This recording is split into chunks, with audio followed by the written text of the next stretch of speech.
So the next speaker is Professor Thijs Vlugt. You have seen him also last year as well. He's our thermodynamic expert colleague. Is also chair of engineering thermodynamics. He has a number of papers, more than 300 papers, publications, a lot of awards. So, and he's also actively working on thermodynamics of hydrogen. And we are very much delighted that he could accommodate this talk, despite family commitment and also a lot of other work commitments. So Thijs, how is the hydrogen thermodynamics? So we are very much looking forward to your talk.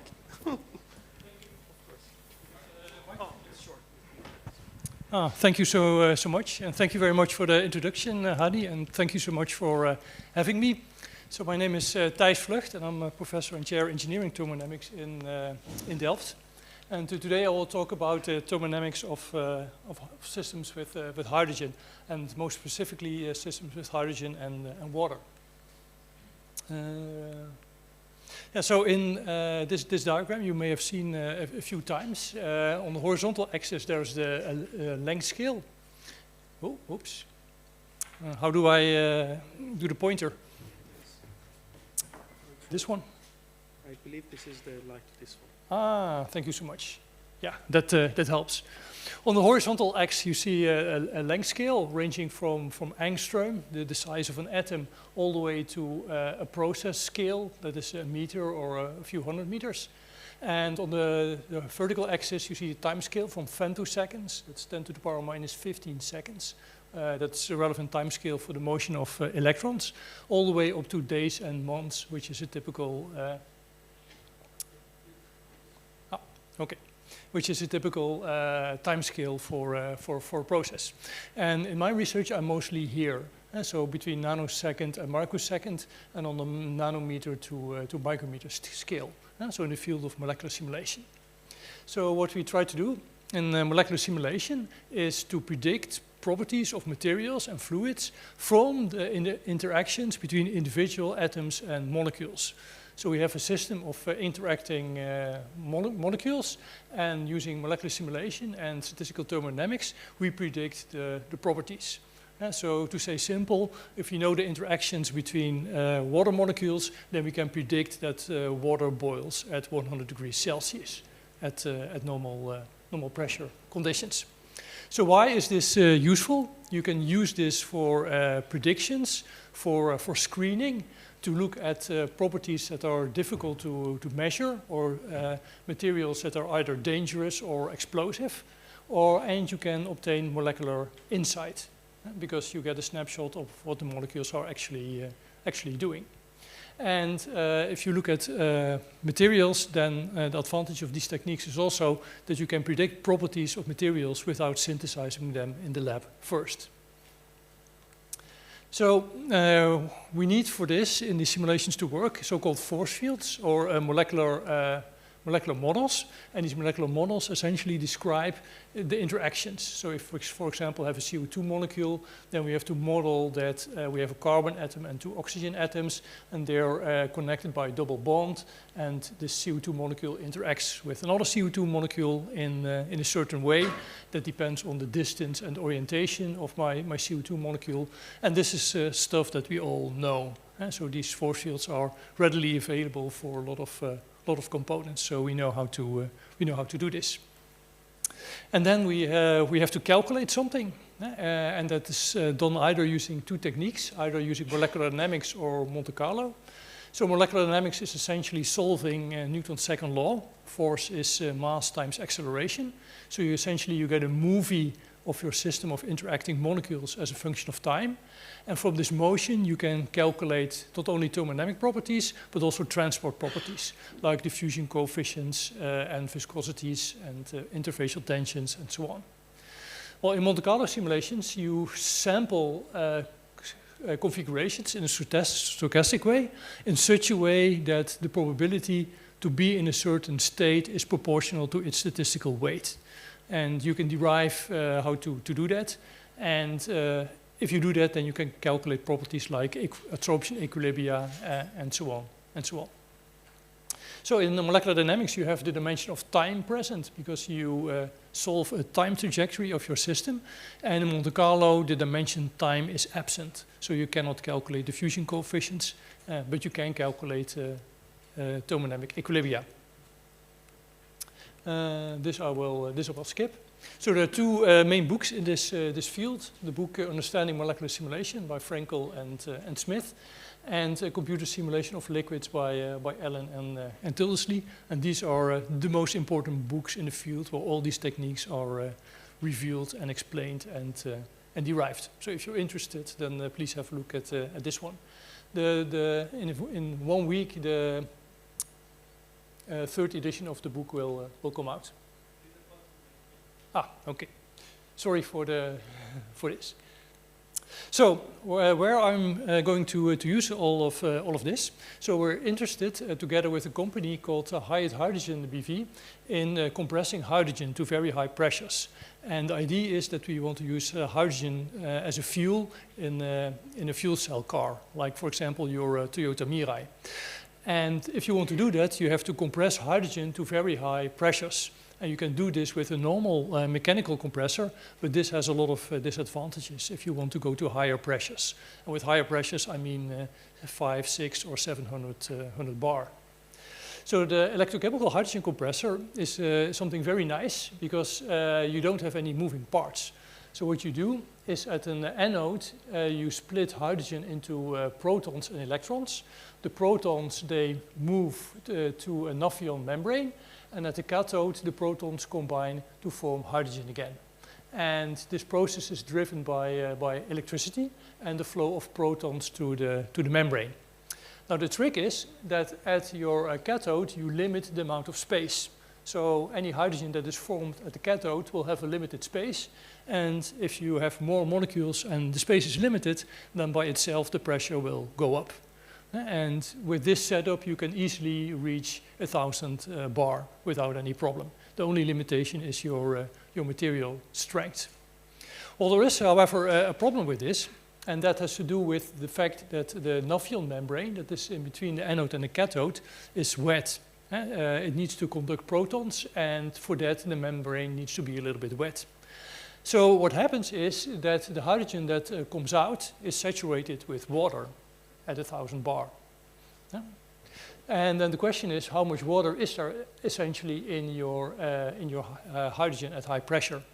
Well, for refueling a hydrogen car, this is very relevant because, as you may know, the Joule-Thomson coefficient of hydrogen is opposite of that of CO2. And so if you have a fire extinguisher with CO2 and you open the fire extinguisher, you will see that it's getting cold. And with hydrogen, it's the other way around, it's getting warm. And that is definitely not what you want if you want to fuel your hydrogen car. So then you have to deep cool your hydrogen in order to avoid these high temperature increase.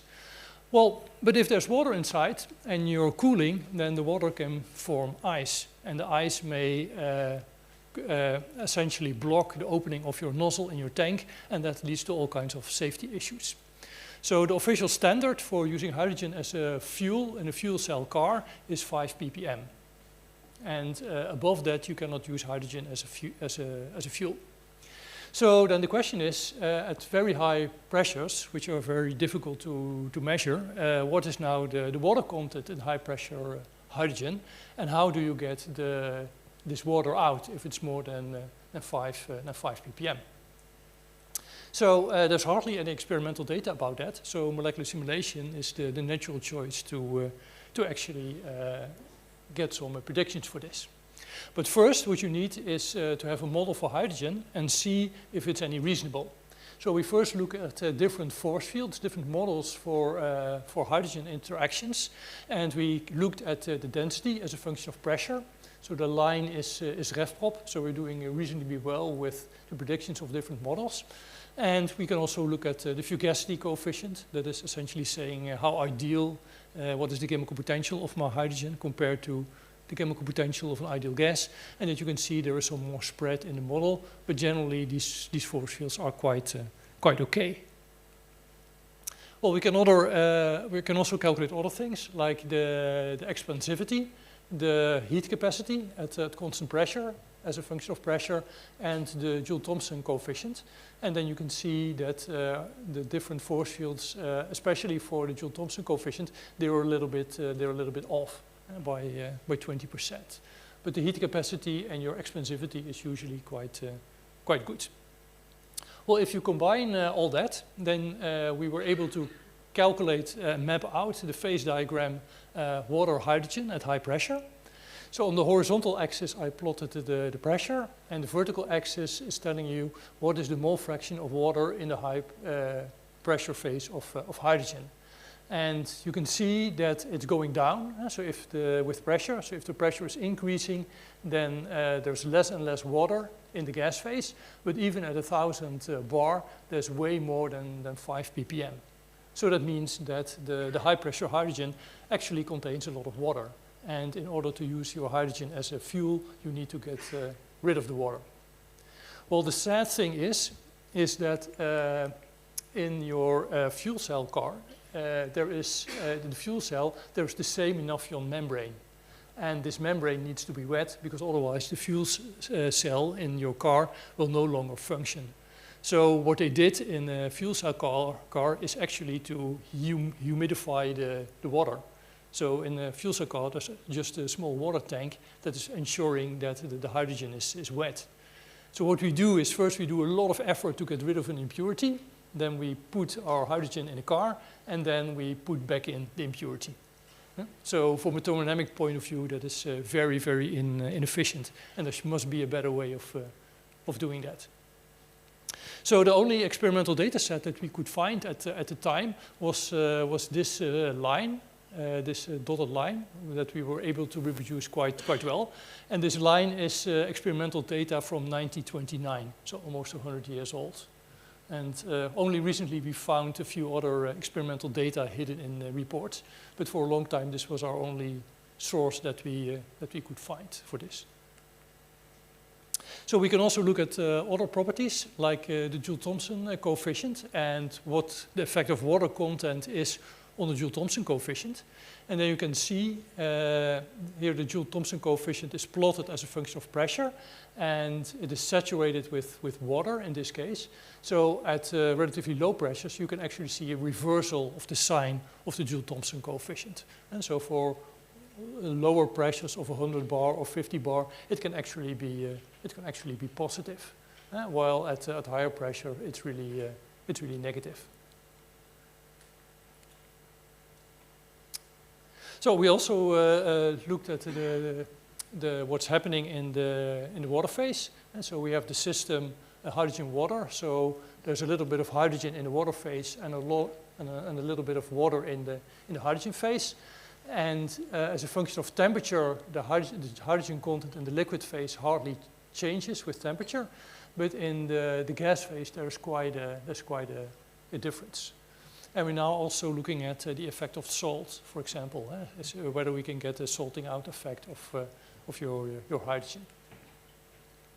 Well, next step is to actually remove the water and from your wet hydrogen. And the usual way to do that is to dry with a porous material, such as zeolite.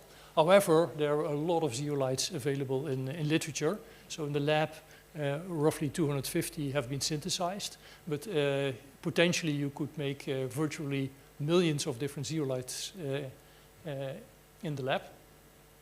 So what we did is computational screening together with the group of Yevgeny Pitko. So we looked at how can we make zeolites hydrophilic, and the answer is put a lot of non-framework sodium cations in, because then you get a very high selectivity for water. So you want a very high absorption of water in your zeolite and very small absorption of hydrogen, so you have very little product losses. And what you also want is a very large volume of hydrogen that you can dry per unit of volume of your zeolite. And that you can see that zeolites with, you can identify zeolites with a high selectivity and a high drying capacity. So by a systematic study, we essentially brought the number of zeolites from 250 that have been synthesized down to 11 that are potentially okay for absorbing the water. And this is now actually a commercial product by Hyatt Hydrogen. So we also looked at electroosmotic drag in the membrane. So we also looked at how to model the membrane and the transport of protons. And it turns out that these protons actually drag along quite a bit of water. So your electroosmotic drag coefficient is roughly 5.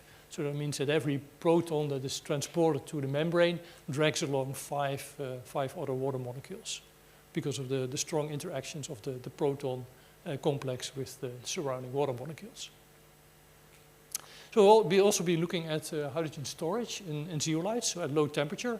So how much hydrogen you can store, but then you have to go to way lower temperatures to get a reasonably high density.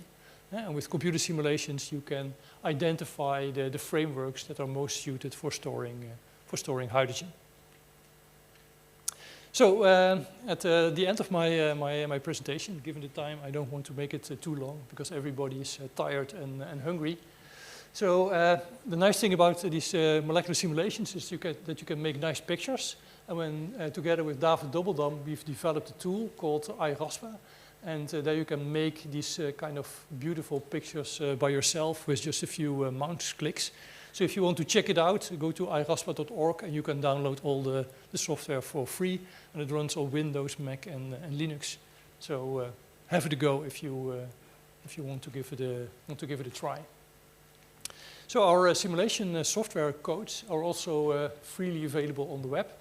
So the Monte Carlo code for doing the hydrogen water systems is called the BRIC CFCMC.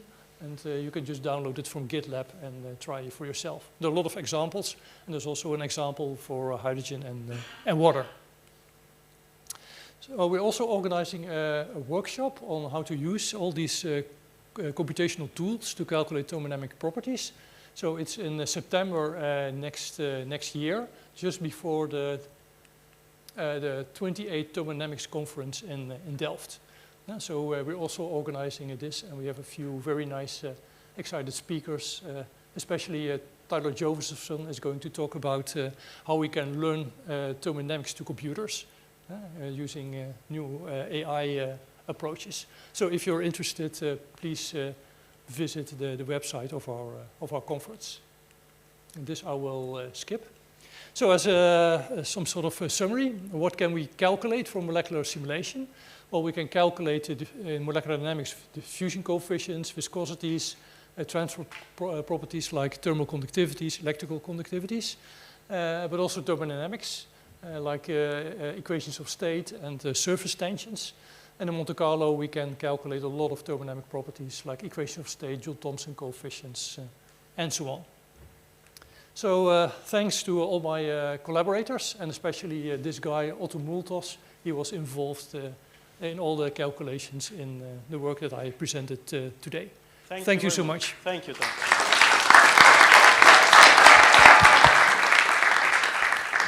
Any question? Yes, Dennis.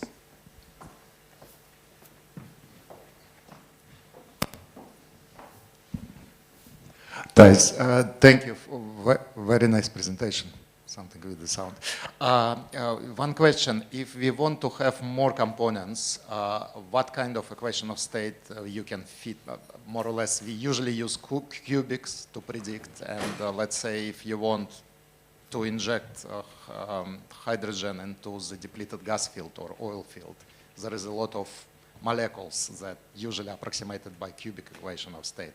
Can we fit the same, like compute certain rules how to fit the hydrogen into this? Thank you so much. Yeah, in principle, we can increase the number of components virtually unlimited. So we need a suitable force field for the interactions of this molecule with all the other molecules. But for standard molecules like water, hydrogen, salts, CO2, methane, nitrogen, argon, and so on, these are readily available. So then, we can actually then compare with standard cubic equations of state, and adjust them. Yes, thank you for this interesting presentation. And I do have an idea of or can you give us an idea, or give me an idea of how mature is that for industrial applications, this dehydration through zeolites and this compression through this molecular diffusion? I mean, it's totally different to the reciprocating compressor or to the absorption and units with glycol that are used in storage sites. And yeah, so the company told me that the electrochemical hydrogen compressor is quite close to being commercialized. So I think in a year or in 2 years you can actually buy that. And the drying of high pressure hydrogen using a zeolite, that is a commercial product that you can buy. Okay, very final. Yeah, that's the purpose of the school, to ask questions. So that's the last. I'm trying to get my head around the negative Joule-Thomson coefficient, because I mean, what we also learn in thermodynamics is about the Carnot cycle. You know, the gas expands, it cools off, you get the energy from a turbine as it cools off, then you heat it up, or you compress it and it heats up. Would hydrogen not work in a Carnot cycle, or does that behavior reverse when you get to really low pressures and it's an ideal gas? Yeah, exactly. So the case that hydrogen is heating up and has a negative Joule-Thomson coefficient is because the hydrogen molecules have an interaction with each other. It's not an ideal gas. So if you go back to the picture you showed where it looked like, oh, it just extrapolates to zero pressure, it somehow flips to the other side of zero as you actually approach the axis. Then. This one? Yeah, that one. Yeah, so this one, the red point, in that case it is saturated with water. So if you go to lower pressure, there's more and more water in your hydrogen. So then essentially you're looking at almost at water vapor, which has, again, a positive Joule-Thomson coefficient. Oh, but again, pure hydrogen in a Carnot cycle, would it cool off when it expands, or? That depends on the pressure. Okay, at a low enough pressure it would? Well, if your pressure is really low, then nothing happens. Okay. Because the Joule-Thomson coefficient of an ideal gas is 0. Okay, so that discussion to be continued. So let's thank Thijs one more time.